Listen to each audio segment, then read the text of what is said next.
আসসালামু আলাইকুম, আশা করি সকলে ভালো আছেন। আজকে আমি এখন আছি আমাদের রাজশাহী বিশ্ববিদ্যালয়ের প্যারিস রোডে।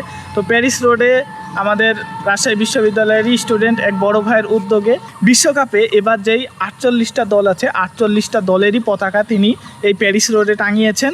যদিও এখানে টোটাল 50টা পতাকা আছে, একটা হচ্ছে আমাদের বাংলাদেশের পতাকা, আর বড় ভাই ছাত্র দল করেন, তাদের ছাত্র দলের পতাকা। তো এই দিয়ে টোটাল 50টা পতাকা এখানে আছে।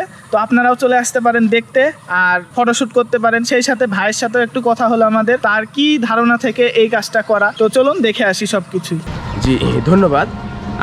আমার পরিচয়টা হচ্ছে, আমি রাজশাহী বিশ্ববিদ্যালয়ের একজন শিক্ষার্থী এবং বাংলাদেশ জাতীয়তাবাদী ছাত্রদল রাজশাহী বিশ্ববিদ্যালয় শাখার যুগ্ম সাধারণ সম্পাদক।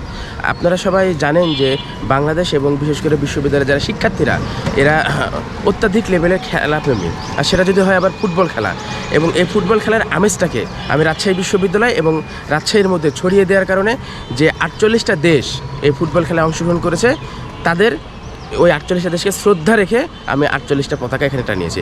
আরও 2টা পতাকা রয়েছে, একটা হচ্ছে বাংলাদেশের পতাকা আমাদের নিজের দেশের, আর একটা পতাকা হচ্ছে আমি যদি ছাত্রদল করি সেই ছাত্রদলের জাতীয়তাবাদী ছাত্রদলের পতাকা রয়েছে।